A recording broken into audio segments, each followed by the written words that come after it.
Tiberius Gracchus has just arrived back in Rome, and he's been given a hero's greeting by the people of Rome. Now, the people view him as a hero because he has just saved their menfolk from being utterly butchered by a Hispanic tribe in the Roman province of Hispania.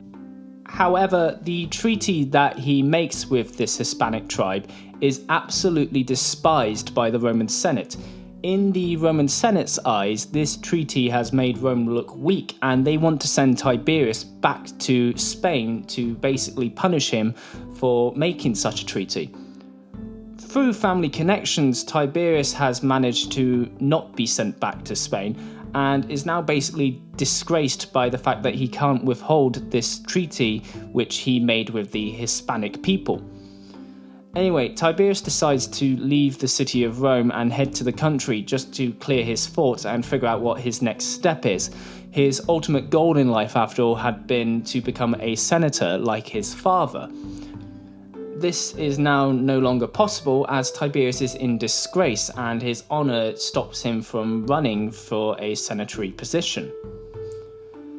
So, wanting to gather his thoughts, he heads towards the countryside. However, upon leaving Rome, he sees this long trail of poor Romans with carts holding all of their belongings heading towards the city.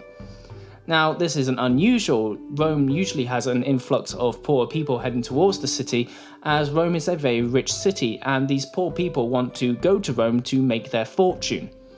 However, this is an extremely large number of poor Romans heading towards the city, so Tiberius simply brushes it off as just an unusual occurrence. So Tiberius heads towards the country, and upon arriving in the countryside, it doesn't quite look right. There should be small farms farmed by small families. However, there's large plantations instead, being worked by what looks like slave labour.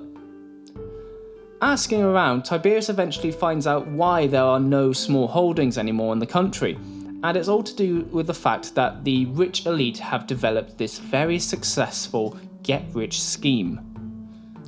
So when these poor farmers went off to fight in Rome's wars, as after all you need to be a Roman property owner to qualify to be in the army, they left their farms unattended. And as a result, these farms gradually produced less and less profit, to the point where the family left behind eventually declared bankruptcy.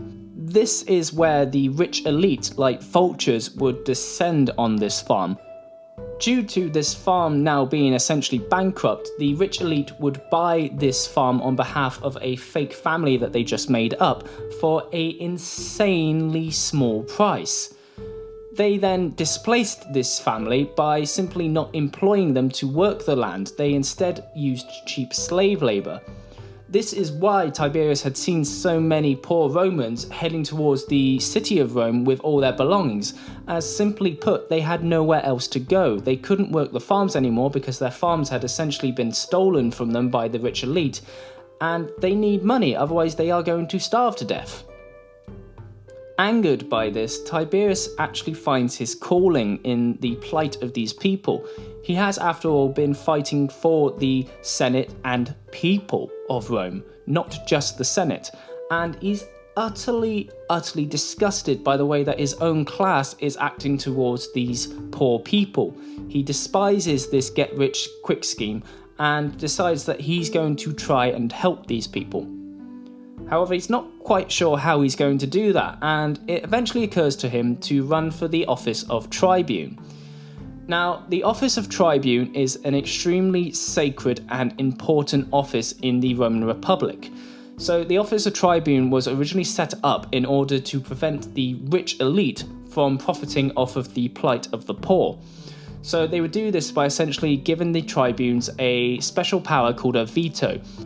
Now, the tribunes were meant to use this veto to stop the rich from gaining too much power through the legal system, and as a result, they would help protect the people from the rich. This is all well and good until Rome becomes extremely wealthy, and as Rome becomes extremely wealthy, the rich also become extremely wealthy, as they are funding the wars which enable Rome to become wealthy, and they are having a massive return on their investment. So with this money, they are able to bribe the tribunes to let laws that would benefit them through, as opposed to stopping the laws that would benefit them. This means that when Tiberius actually runs for the office of tribune, promising to give the people back their land, the senators brush it off, thinking that, oh, we can just bribe him as we always do. They won't actually get their land back and will continue making lots and lots of money.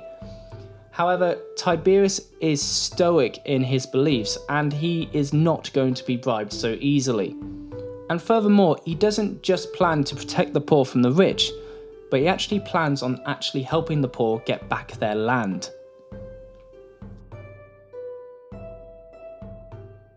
Thanks for watching and listening to our video. If you like the channel, consider subscribing to Ancient History Guy. Or, if you really like the channel, head on over to our Patreon feed. There, for as little as $1 a month, you can gain access to exclusive documentaries, behind-the-scene footage, and videos before they're live on YouTube. All sources are listed and linked in the description below. Be sure to like, comment and subscribe. I've been the Ancient History Guy, and as always, I'll be seeing you later.